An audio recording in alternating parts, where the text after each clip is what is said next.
Greetings. My name is Cynthia Browning, and I'm a candidate for one of the 2 seats in the Manchester, Arlington, Sandgate, Sunderland district. I have been serving in the state legislature for 8 years. I've developed a lot of knowledge about how the system works and relationships with people on both sides of the aisle throughout the different parties. But I think the strongest gift that I have to offer the voters in this district is my skills as an economist. Because I have background as an economist, I can read reports and study the analysis for myself. I'm not dependent on what other people tell me about it. And I think this is a very important contribution because as an economist, I'm really bound by facing economic realities rather than allowing political considerations to distort them. The other gift that I have to offer is years of experience on the Arlington Select Board so that I know the problems that our towns are facing. I know the tendency of the state to shift costs onto the towns and onto the schools. And I really understand the interests of our local communities and what we need to fight for in Montpelier. Another important aspect of what I have to offer is that I'm independent. I put what I think is best for my constituents and what I see according to my principles above political considerations, and I speak the truth as I see it to those in positions of power, even when they don't like it. And lastly, I think that my work for the Battenkill Watershed Alliance to protect the habitat of the Battenkill and conserve that precious resource that flows through our communities also informs my work in Montpelier.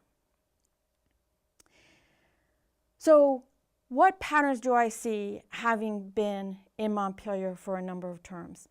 I see a pattern in which policies are formed where political considerations take precedence over economic realities.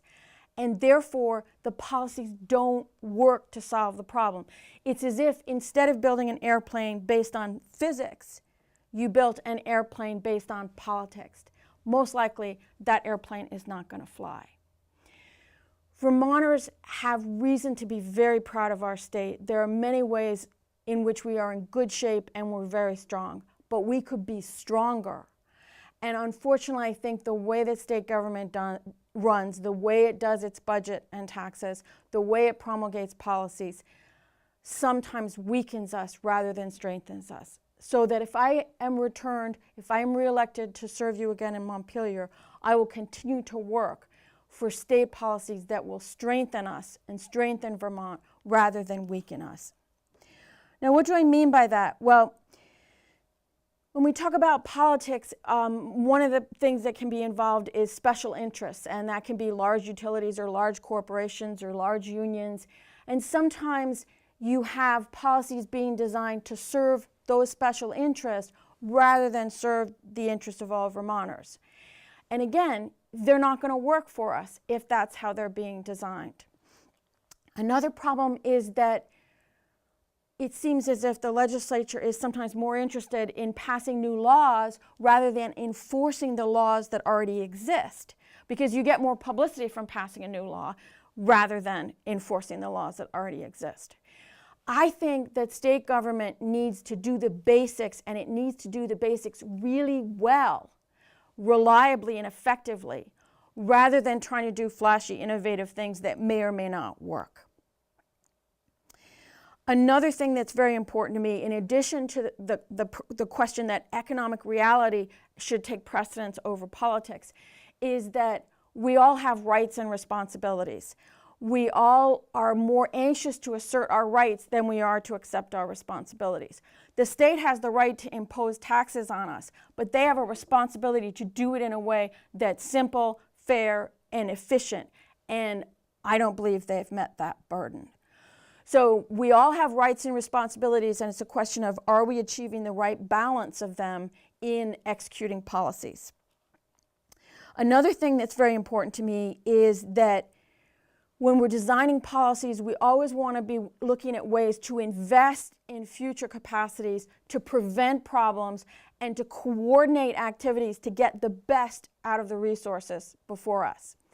The interesting thing is that since I've been in Montpelier, there have been a number of studies about how to have a more effective tax system, how to have a more effective budget, and these all revolved around how to get better bang for the buck, how to achieve our goals in a more effective way.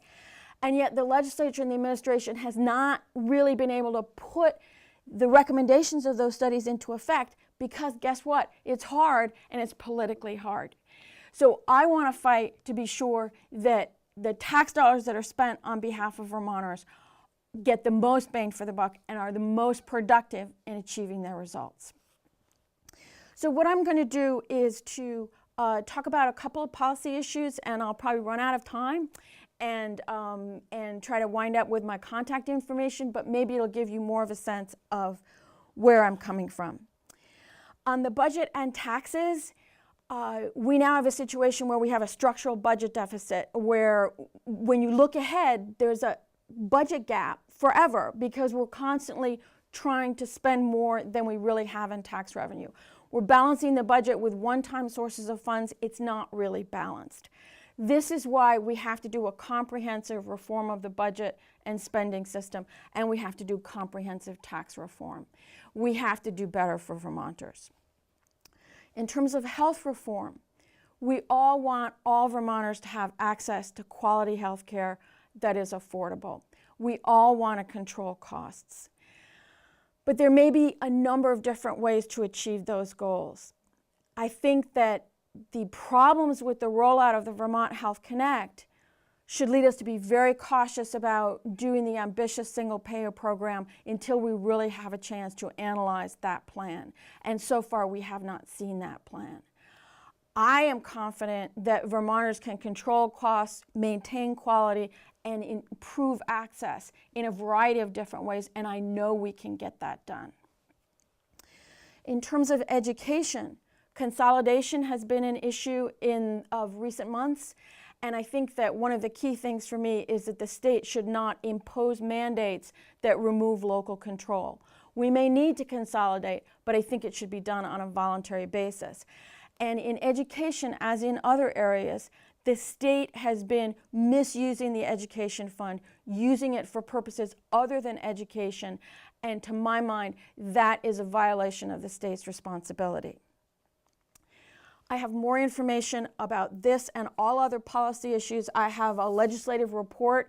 I'd be happy to send it to you by either email or regular mail. My phone number is 375-9019, and my email address is cynthiab@sover.net. That's CYNTHIA B as in Browning @SOVER.net. And in closing, I ask for your vote because I can tell you it really matters who is representing you in Montpelier. It can really make a difference who's in the room, able to raise their voice and able to cast their vote. I ask for your vote in November, and I'm very grateful to Greater North Shire Access Television for giving me this opportunity.